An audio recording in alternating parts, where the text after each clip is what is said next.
from the south side of Chicago, yeah. And I wanna know what they don't know. This must be my happy day, yeah. Everything, girl, is going my way.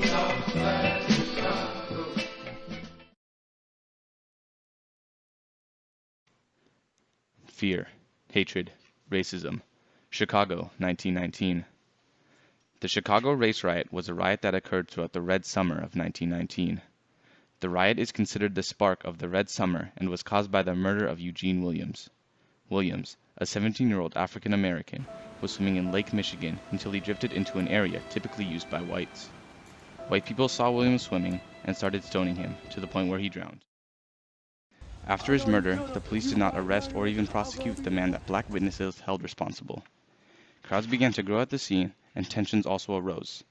This sparked fighting between blacks and whites, and after a whole week of violence, death, and rioting, the race riot resulted in 15 white people dead and 23 black people dead, with around 537 injured, of 195 being white and 342 black. This rebellion caused the rest of the series of riots that were a part of the Red Summer.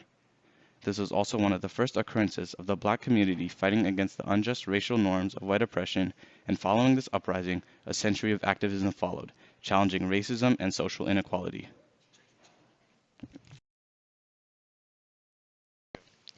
Many African Americans came to Chicago as a result of the Great Migration. They were all forced to live in a small part of Chicago known as the Black Belt, eventually renamed the Black Metropolis. The Black Belt was a narrow 40-block-long passageway that continued along both sides of State Street. It originally covered 22nd to 31st State Streets, but then expanded to 39th to 95th Streets throughout the 20th century. Around 60,000 African Americans had migrated to Southside Chicago during the early 1940s in search of jobs. However, white people within Chicago were not eager to have black people living in their towns. People either lived in low-quality homes or no homes at all. These poor conditions of living also led to an infestation of rats and rodents. They also increased the spread of diseases. In an effort to keep the arriving African Americans out of the white neighborhoods and purchasing homes in white areas, restrictive covenants were formed which legally specified that a house's owner could not rent or sell the property to black people. This meant that black people had no choice but to live in the Black Belt. Because of this, extreme overcrowding, broken down apartment buildings, poverty, high rent, segregation, and heavy racism were all present. White property owners were able to make large profits off of African Americans.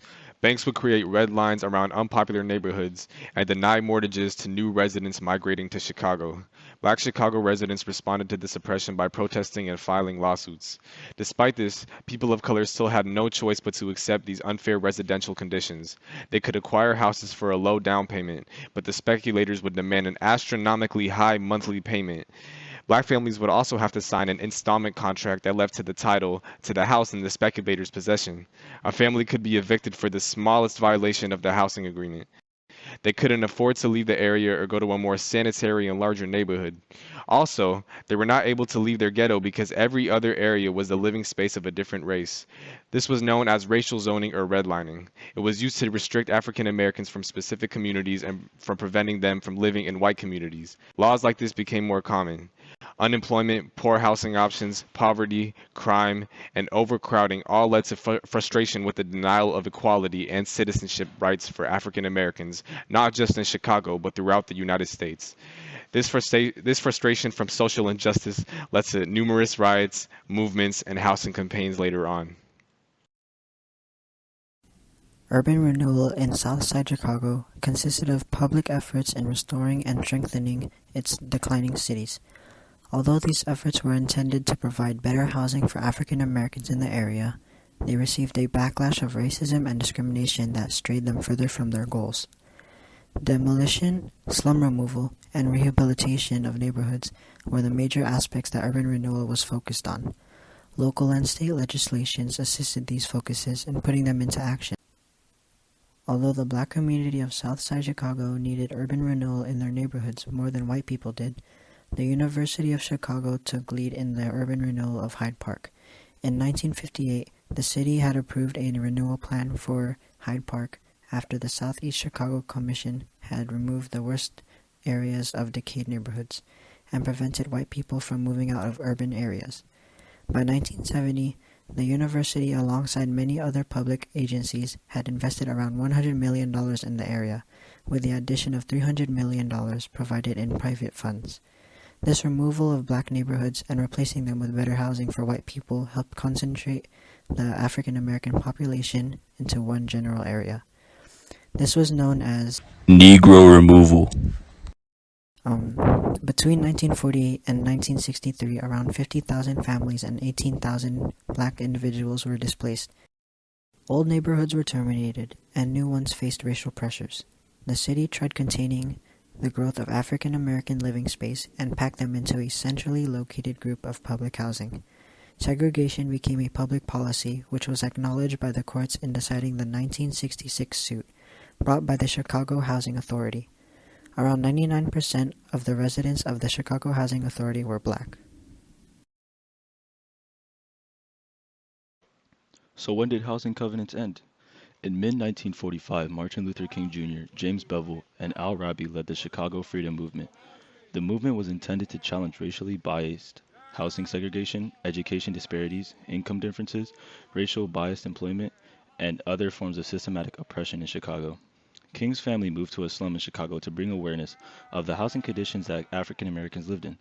Albert Raby even asked the Southern Christian Leadership Conference, the SCLC, to join in nonviolent protests and campaigns. The movement consisted of boycotts, marches, and riots. By August 26, 1966, Chicago Mayor Richard Daley and King reached an agreement where the Chicago Housing Authority had to make open housing in predominantly white areas.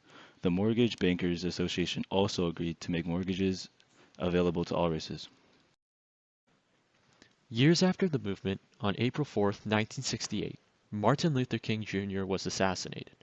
Shortly after this tragedy, on April 11th, President Lyndon B. Johnson signed the Civil Rights Act of 1968.